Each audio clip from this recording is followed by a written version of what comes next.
না, এই জায়গাতে যেটা নিয়ে আমি কথা বলার জন্য মানে বসেছি, বিশেষ করে যে শবে বরাত আর কয়েকদিন পরে শুরু হবে না, এটা নিয়ে দ্রমজাল তৈরি হয়ে আছে আমাদের দেশে, ভারতে, পাকিস্তানে, এই সমস্ত দেশে।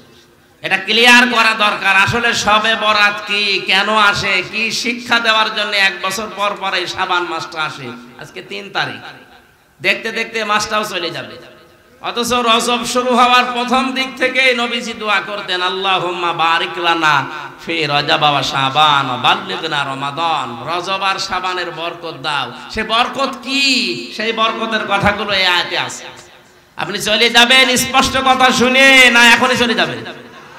চলে যাবেন এখনই? একটু ওঠাউঠি বন্ধ করবে না, আমার গলায় যতক্ষণ অন্তত সাপোর্ট দেয় আমি আছি। ইন্না আনজালনাহু কুরআনান ইন্না আনজালনাহু ফি লাইলাতিন মুবারাকা ইন্না কুন্না মুনজিরিন। অবশ্যই আমি এই কোরআনকে বরকতময় রাত্রিতে নাযিল করেছি। অবশ্যই আমি আল্লাহ সতর্ককারী। এখানে সতর্ককারী কে? আল্লাহ যেটার দ্বারা সতর্ক করেছেন তার নাম কি? কোরআন। বলেন তার নাম কি? এই কোরআনের ভেতরে ফিহা ইফরাকু কুল্লু আমরিন হাকিম আমরাম মিন ইনদিনা। এই শবে বরাত নামে যে রাতটা আমাদের দেশে আমরা পালন করে থাকি, এই গুরুত্বপূর্ণ রজনীর দিকে ইঙ্গিত দিয়েছে তাফসীর কারকরা। এই গুরুত্বপূর্ণ রজনীতে 5টা জিনিস আমার আল্লাহ নির্ধারিত করেন বিশেষভাবে। আরো অনেক জিনিসের নাম আছে। 5টা জিনিস আমার আল্লাহ এই দিন তার আদেশ অনুযায়ী স্থির করেন।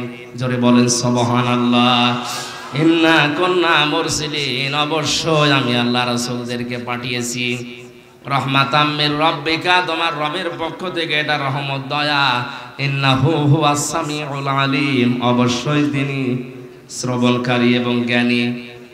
এখানে শবে কদর সম্পর্কে আমি 5টা হাদিস আমার দৃষ্টিতে পেয়েছি। হযরতে আয়েশা থেকে বর্ণিত, হযরতে আবু বকর থেকে বর্ণিত, হযরতে ওমর ফারুক থেকে বর্ণিত, হযরতে মুআয ইবনে জাবাল থেকে বর্ণিত, হযরতে আবু হুরায়রা থেকে, এত বড় বড় সাহাবী থেকে 5 জন থেকে বর্ণিত। নিসফে শাবানের যে হাদিস, এটা দুর্বল না, এটা সত্য হাদিস। আর যারা বেদাত বেদাত বেদাত বলে চালিয়ে দিতে চায়, দাঁত নয়, পালন যারা করছেন না করবেন, অন্তত নফল কাজগুলো আর জোরে সোরে করবেন। শুধুমাত্র হালিয়া রুটি, গোশত রুটি খেয়ে সারা রাত কাটিয়ে দেবেন, শবে বরাত পালন হচ্ছে না। আল্লাহ পাক এ রাতে, বরকতময় রাতে, শবে কদরের কথায় বেশি মুফাসসির ইঙ্গিত দিয়েছেন। শবে কদরের নামও কেউ কেউ জানিয়েছেন। গুরুত্বপূর্ণ হিকমতপূর্ণ কিছু কাজ আমার আল্লাহ এ রাতে সম্পাদন করেন।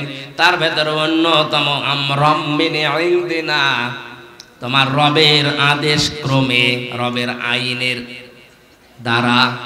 তাহলে শবে বরাত বলেন, শবে কদর বলেন, কেউ যদি পালন করতে যায় তার উচিত হবে আল্লাহর আইনগুলো প্রতিষ্ঠা করার মাধ্যমে চেষ্টা চালানো। 96% মুসলমানের দেশে একটা আইনও বাস্তবায়ন নেই। শবে কদর, শবে বরাত পালন করা নিয়ে আমরা হুড়োহুড়ি মারামারি করে শেষ করে দিচ্ছি।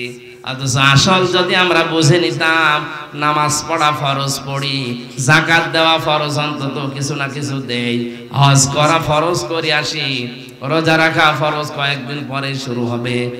কিন্তু আকিমুদ্দিন, দিন কায়েম করা যে নামাজের মতো ফরজ, এটাকে রাজনীতি মনে করে ছেড়ে দে। নামাজ পড়ো মত পার্থক্য করো না, কথা কোরআন আমি পাইনি। রোজা রাখো মত পার্থক্য করো না, এটা পাইনি।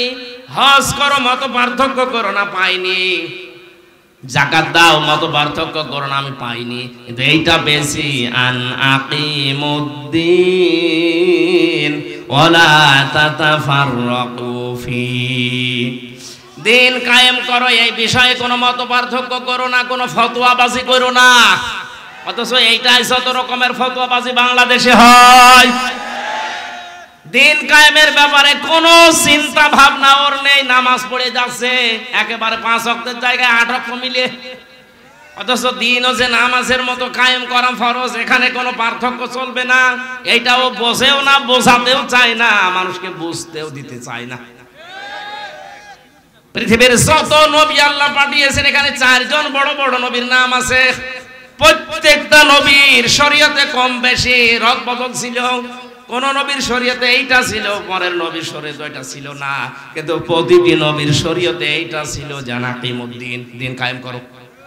কারণ দিন যদি কায়েম না হয়, এমন এমন বিধান আছে ইসলামের যেটা এককভাবে মানা সম্ভব না।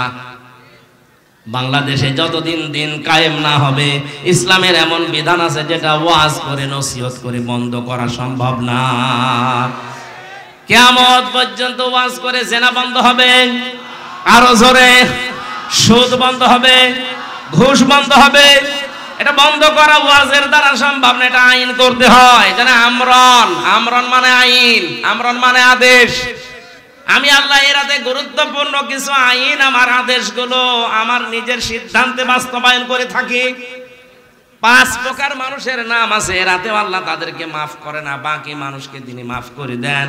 1 নাম্বার যে মানুষগুলো শিরিক করে, 2 নাম্বার যারা কুফরি করে, 3 নাম্বার যারা মা বাবার অবাধ্য সন্তান, 4 নাম্বার যারা বুড়ো জিনাখোর। আর বাংলাদেশে এটা দিন দিন বাড়ছে। কয়েকদিন আগে তাকান, আমি নাম নিলাম না, তাড়াও দিয়েছে। আজ অধিকাংশ বুড়া মানুষের ঘর থেকে, অফিস থেকে মেয়ে লোকের কান্নার আওয়াজ পাওয়া যাচ্ছে। এজন্য বুড়ো জিনাখোর যারা আছেন, থামেন। নিজের শরীর চলে না, ইন্ডিয়া হারবাল, কলকাতা হারবাল কাজ দিয়ে চালাচ্ছে। বুড়ো জিনাখোরদের সবে বরাতেও মাপ নেই। 5 নাম্বার যে মানুষগুলো মা বাবার অবাধ্য সন্তান, জোরে বলেন নাউজুবিল্লাহ। আল্লাহ আমাদেরকে আয়াতগুলো আমাদের প্র্যাকটিক্যাল লাইফে মেনে নেওয়ার তৌফিক দিন, আমিন। বারাকাল্লাহু লানা ওয়া লাকুম ফিল কোরআনিল আযীম, আল্লাহুম্মা আমিন। ربنا أنفسنا وإن لم تغفر لنا وترحمنا لنكونن من الخاسرين।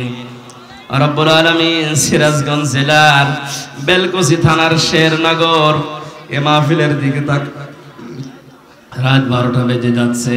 আমার শরীর এবং কণ্ঠের দিকে তাকিয়ে আমি শেষ করে দিলাম। যতটুকুই শুনেছি মেহেরবানি করে আমাদের মেনে নেওয়ার তৌফিক দাও। সওয়াব যদি দিয়েই থাকো, কোটি কোটি গুণে বাড়িয়ে দাও। কিয়ামতের দিনে সুপারিশ করে জান্নাতে নিয়ে যাবে, ওই নবীর রওজায় পৌঁছাও। মা বাপ যারা হারিয়ে ফেলেছে, আল্লাহ মা বাপকে মাফ করে দাও। সারাটা জীবন অপরাধ করে জীবনটা নষ্ট হয়ে গেছে, আল্লাহ হাত ওঠায় কথা বলবো ভয় করে, লজ্জা করে। নামের আগে মানুষ আলেম বলে ডাকে, এই জন্যই তো ভয় লাগে বেশি। না জানি তোমার সামনে কিয়ামতে আবার ধরা খেয়ে যায় কিনা। আল্লাহ রিস্ক নিয়ে কথাগুলো ইমানের তাকিদে বলা হয়। তোমার বান্দা বান্দীদের সহজ ভাবে বোঝার তৌফিক দাও। মা বোনরা যারা এসেছে খাদিজার মতো, আয়েশার মতো, তাদের বানিয়ে দাও। রোগশোক থেকে আমাদেরকে বাঁচাও। আমার শরীরটা তুমি সুস্থ করে দাও। আমার কণ্ঠ তুমি আগের মতো স্বাভাবিক অবস্থায় ফিরিয়ে দাও।